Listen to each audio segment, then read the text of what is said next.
Friends, we all know that when it is a two-part fracture, a stable variety, we have no problem with any of the implants. We can use any implant. But the problem starts when it is an unstable variety, where whatever the implant you use, you will get number of such images where there is a failure. It may be under nails or any other implant. So what exactly is the problem with the unstable variety?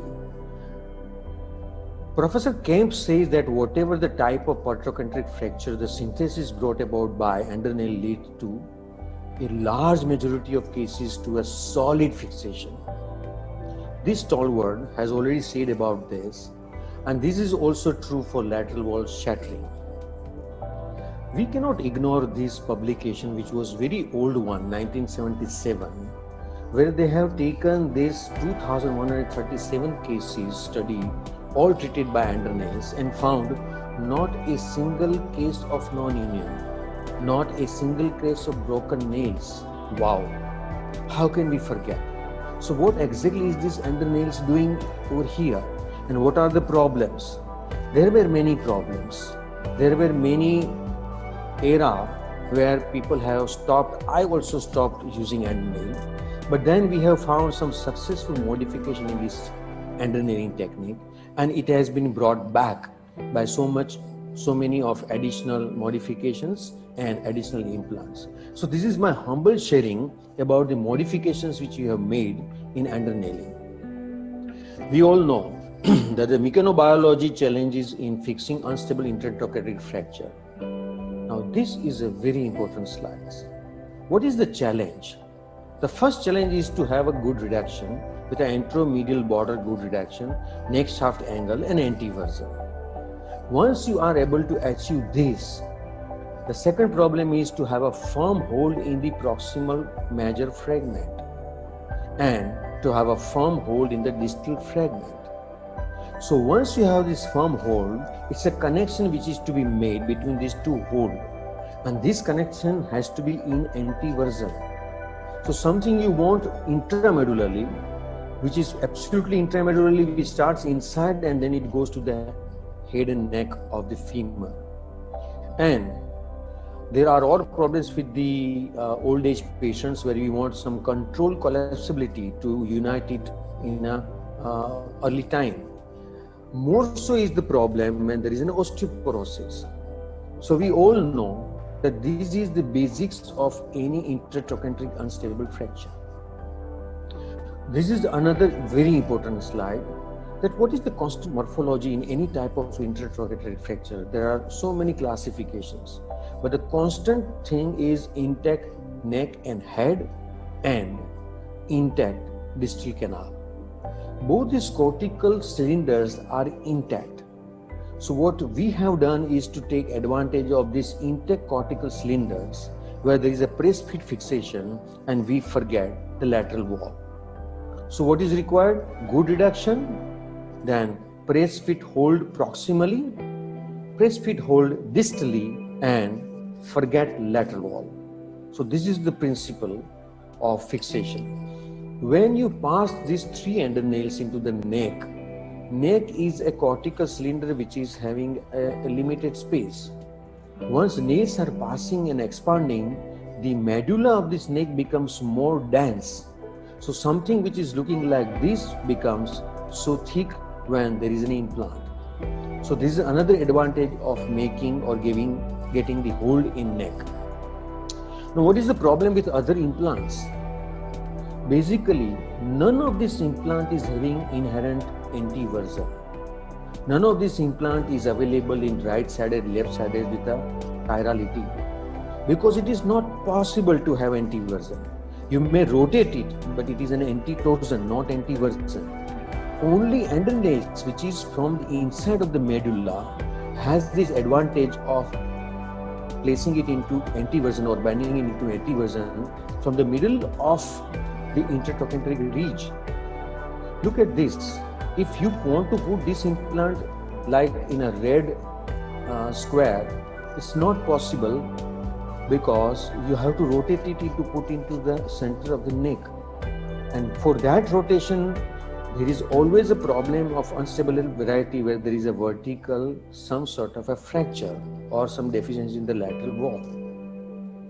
So, you can imagine that if you want a real NT version, the implant should be like this, and obviously band screw is not possible to go in. So there is no way these implants can be made anti-vertec. Now this is another important slide, that you come across a posterolateral slit or maybe a lateral slit in the fracture, and we do not have that sort of a habit of getting 3D CT scan of all IT fractures, but now we have learned. So on this side, if you look at with the red arrow that there is a posterolateral slit, I want to avoid this. I cannot avoid because then my screw will not be in the center in lateral view. So I need to rotate it, and when I rotate it and I put into that, I am going through the slit, and that is the problem. So what we have done is we pass CC screw in whichever the available lateral cortex, and that lateral wall we are fixing intertrochanteric fracture, and then we are passing these nails which are from the middle of the medullary canal. So they are absolutely intramedullary, and we can get away with this slit, we can avoid this slit, and then there is no more lateral wall issue. Once you pass these 3 nails in this fashion, which is a elastic hook clamp, which is similar to the railway line fixation of this, which you can see in the enlarged view, then with a U-pin at the lower end, you are able to get a good rotational stability, and the nail itself has got multiple curves.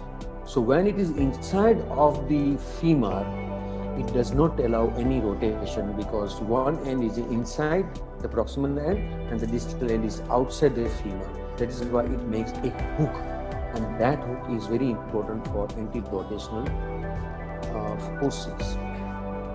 Now, what we do the modification? The available fresh nail is bent at 2 sides in a sagittal plane for the anteversion curve and the distal posterior band.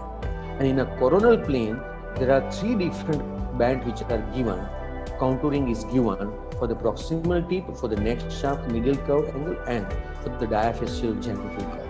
All these things works wonderfully to fix the fracture. So there is no point in jamming the canal, but you can make this as a press fit.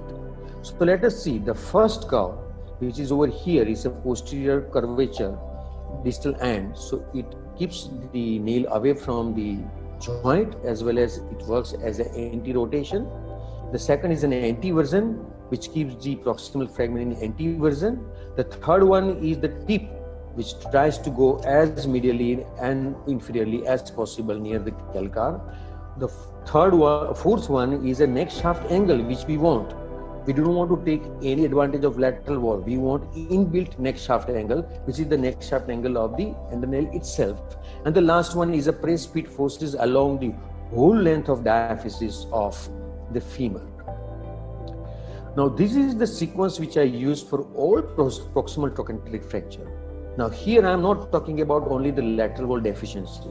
I am talking about all the proximal femoral intertrochanteric fracture where you can fix with this particular method.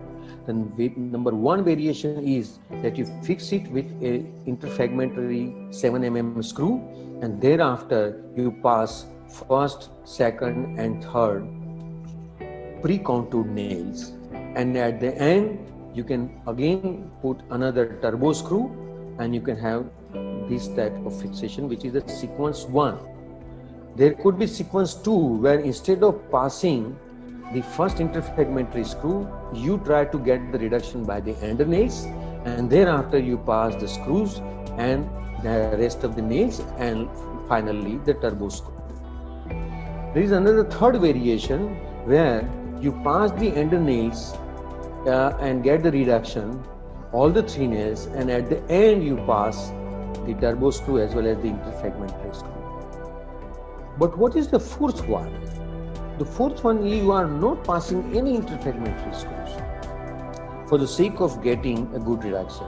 You may pass it to enhance, but basically all these things is done with the 3 undernails, but there is a good hold at the neck, not at the head only, and also good hold at the subtrochanteric and diaphyseal region where you can forget the lateral wall. So let me show you some of the examples how we are able to get the results. This is a case where you can see there is a lateral slit, and this lateral slit is going to give you trouble in passing any other implant. So how can we avoid it? You can just get whatever the best reduction. Unfortunately, this patient has also an old lower femur fracture, but fortunately we could make our passage for the undernails. So this is the way the nail is passed from below, which is the first nail, which is having a 5 contour, and in a lateral view we are able to fix it and try to get the best of the reduction in lateral view. Then we try to pass available lateral cortex, which is avoiding the slit, and try to pass something called an interfragmentary CC screw. We just checked it and in epi and lateral view, and then from the lateral surface we try to pass another nails which are going from lateral condyle to the tip of the trochanter, and this is how it is fixed, and it is enhanced by the CC screw which is absolutely in the center. And at the end, when you pass 2 nails on medial side and 2 nails on lateral side, this sort of an assembly with interfragmentary screw allows you to fix the lateral wall without any additional implant or opening the lateral view. All these things is close one. Only thing is a percutaneous screw fixation. And this is how you are going to get a good reduction, good healing without problem of lateral wall. This is another case. Look at this fracture. All lateral wall is shattered. You don't get any space to pass your DHS or your screw for the PFM, or maybe a difficulty in angle plate. Now this patient is fixed like this with the same methodology, and on second postoperative day he is able to make internal rotation. And look at this at the end of 8 weeks. Everything is in place. All what you want is there, and the healing is in progress. And at the end of 16 weeks, there is no loss of reduction and absolute stability with full function. All movements are full. And just to remind you, this was the fracture. So all lateral wall problems are tackled only with 1 screw, or we may avoid even that screw. All these things is because we had to pass, in this case, lateral screw, because we wanted something to counter the lateral nail. But there are cases where you do not want to go for a lateral nail and you can go with only under nails. This is another case. 50-year-old, poor compliance, heavy smoker, huge thigh swelling, and he had a problem after operation, but fortunately we could come out with a small pulmonary fat embolism, which was again a suspicion. But how we have fixed up this particular case is only by passing 3 nails medially. Look at the reduction which we got at the end of the surgery. These are IRTV pictures. And this is the immediate postoperative fixation. Compared to this type of fracture, this is what we are getting at the end, because there is a fixation and hold of the proximal and distal fragment. This is the mobilization on day 3, and this is how he is able to do a quadriceps exercise. This is what is at the end of 8 weeks, where he is able to do complete internal rotation. You don't feel like it was such a comminuted lateral wall unstable variety of the intertrochanteric fracture. And this is because nothing has been much discussed in literature about the press fit fixation of these undernails. Once it is a press fit, it can hold such combination. And look at the fantastic result at the end of 18 weeks. Such a very bad fracture and absolute stability, complete healing in epi and lateral view, and he is able to do everything full and free. Now this is, I call, forget lateral wall fixation. There is another case. No, it is the same case. Just let me tell you how it is done. These are the fragments, and when you give traction, the fragments comes into a much more alignment, and then after you try to push them with 3 undernails. So what exactly happens? There is non-return axial push with these nails, and the musculofacial ligamentotaxis occurs. So everything on medial side is taken care of. The length, the neck shaft angle, the anteversion by these nails. And because it is a non-return axial hammering, because it's a press feed, it stays there in that distracted position, and that is the reduction which we get. So the principle is to have a good hold in neck and head and a good hold in the shaft, and forget lateral wall. The more important aspect of this undernail is that you are not going to damage any of these muscles anteriorly or posteriorly. So you are going to get a full function which you have already seen, that the patient is able to do squatting without any help. Another case, osteoporosis, comorbidity, bedridden for so many months, and we could come out with only undernails on medial side. All this combination of lateral wall was just forgotten. We had a problem in this case while the entry side where there was some sort of a anterior cortex fracture, but we could fix it with the encirclaged wire. And this is how it was fixed. And this is at the end. See how beautifully it has healed. How this bedridden patient with all comorbidity who come out without opening the lateral wall or enhancing any fixation on lateral wall. So it is a press fit flexible fixation which works. This is a case of 53-year-old male where the fracture on lateral wall is exactly where you want to pass a DHS screw or a PFN screws. So what to do? In such cases, try to get the best of the reduction, pass the first nail, get the best reduction in AP and lateral view, go up to the neck and to the head, and then we pass the second nail, which also goes like this, and 2 nails which are there, which are fixing very well, and then the third nail is passed. When the third nail is passed, we can see in AP and lateral view that it is having a good reduction. It has maintained the reduction, and we are happy about the fixation in neck and head. And this is how at the end the 3 nails are there. Now in this case I tried to fix with the lateral, whatever available lateral wall. So I tried to pass something like CC screw for the lateral proximal available cortex, and we could fix it with 1 screw. So what happens at the end? We can jolly well avoid that slit, that fracture on the lateral wall, and get whatever available with the fixation. And all this maintenance is by these 3 nails and 1 screw. Look at the good fanning in the lateral view and the distal end. And this is what happens. It heals so well, and you can get away with all lateral wall problems. Another case, 75-year-old female, very osteoporotic and a lateral comminution. So get this reduction like this, and then we just make a hole on the medial side distally.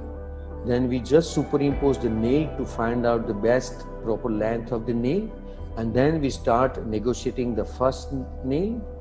Then it goes up to the fracture side where a good anteromedial reduction of the neck is available. We have done it. Then we pass the second nail. The second nail also we try to see that it has been maintaining the reduction and overall position of all the fragments. And then we can go with the third nail. When the third nail we are passing, look at this. There is some amount of distraction.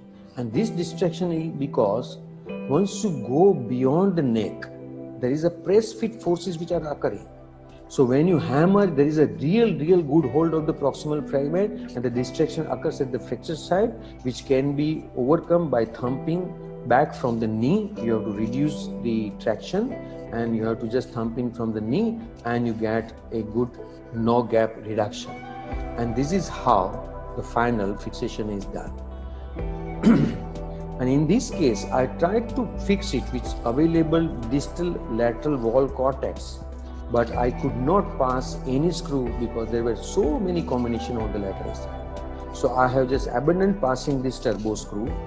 But look at this with this screw, these 3 nails on there. It has gone for a very good healing at the end of 5 weeks.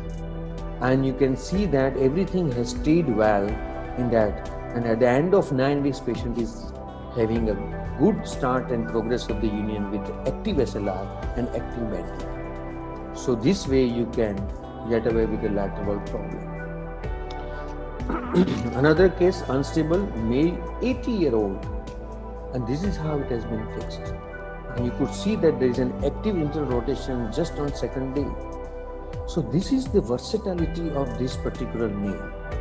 It can go into these canals, it can have a press fit force, it can maintain the neck shaft angle, and all these things are possible because it is a combined assembly of 3 nails, 4 nails added with CC screw. And this is what at the end of 4 months. Look at this, everything is in position. A very good healing with an active SLR and good knee bending. So this is the advantage of this particular methodology. Another case, exactly where we want the screws to pass, there is a fracture. So it is a IT with subtrochanteric variety. And we can see that there is some coxa vara on the opposite side. But our aim would be to have minimum coxa vara on this side. So this is how it has been fixed with the 3 nails and a screw with the available lateral wall. And this is how you can see the fixation is done. This is a post fixation where everything in a very good position. And this is how at the end of 2 months, things are in a best of the position. And this is at the end of 14 weeks, everything has healed without any loss of reduction or hold in the nail. And this is the beauty of this particular methodology, an excellent healing. This is the case which is a reverse IT type of a fracture. Obese patient, diabetic. And this is how we have fixed it. When I was just doing this particular surgery, I found that there was a butterfly fragment in the lateral wall. So that butterfly fragment was fixed by the CC screw. And look at this at the end. Beautiful healing. No loss, no coxa vara. And everything healed absolutely in the position. And this is the advantage of this methodology. We can also have such a very, very bad fracture where we can fix it with the same methodology. No need to open up the lateral wall. And with a close reduction, with this versatility of this particular implant, you can go away with the fixation. Now this is a last case where we can see a very bad intertrochanteric fracture, and on traction we can find out there is nothing like a lateral wall left out. So what do we do? Simply passing undernail on the medial side with a good traction. Everything will be restored because it is the contouring of the nail which is going to reduce this fracture as well as is going to hold this fracture so well. And this is what is happening at the end of 3 months. In time healing, no loss of reduction, good hold, and a full function at the end of 3 months. How can you get it? Because there is a micro mobility, micro motion which occurs with the undernails. There is an elastic recoil of the undernails. There is a best contouring of the undernails. And this is a pure intramedullary device which has its inbuilt inherent anti-version. So friends, at the end, let me tell you that not this technique alone is required. We require so many things like quality reduction is a must. Axially stable fixation should be there, good bone contact, good alignment. There should be a maintenance of this reduction by adequate fixation, flexibility, collapsibility, as well as internal stability. And We need to have preservation of biology. Then only it is going to work. Opening big way the lateral thigh, upper thigh is not going to work. It may invite infection. So we have to have as possible as closed method, sparing the joints, everything more of the intramedullary. And the surgeon has to have a passion to do it. Surgeon has to gain the experience. He has to acquire more and more, learn more and more. And we need to have all supports of the all staff, all equipments, anesthesiology, everybody. And at the end, this all is possible when there is a good compliance of the patients.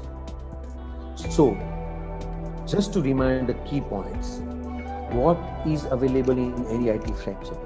You have an intact head, an intact cortical cylinder of the neck, and you have an intact cortical cylinder of the distal canal.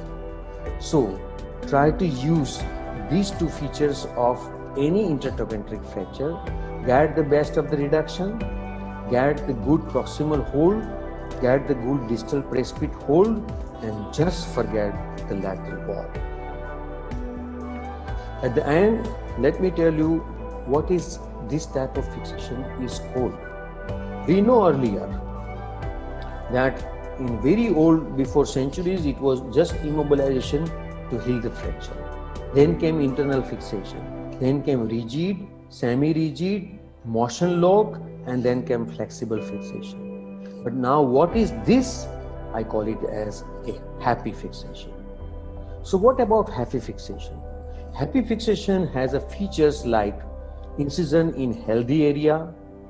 The fixation is sparing the joints, all intramedular as far as possible, preservation of the biology, no dissection, no damage to any joint and any muscle or ligamentous attachments, smart indirect reduction, stability by press fit nails recoil, which is a very important of this particular alloy and these elastic nails.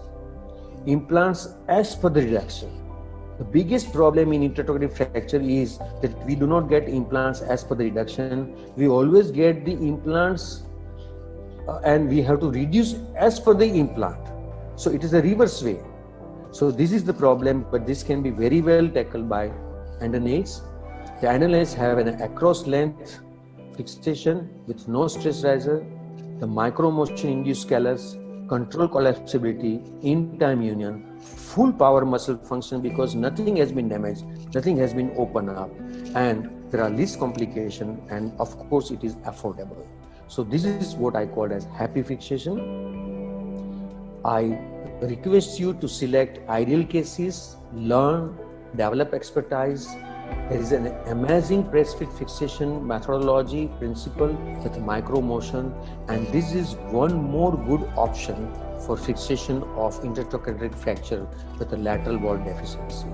I have already uploaded this methodology on YouTube. You can watch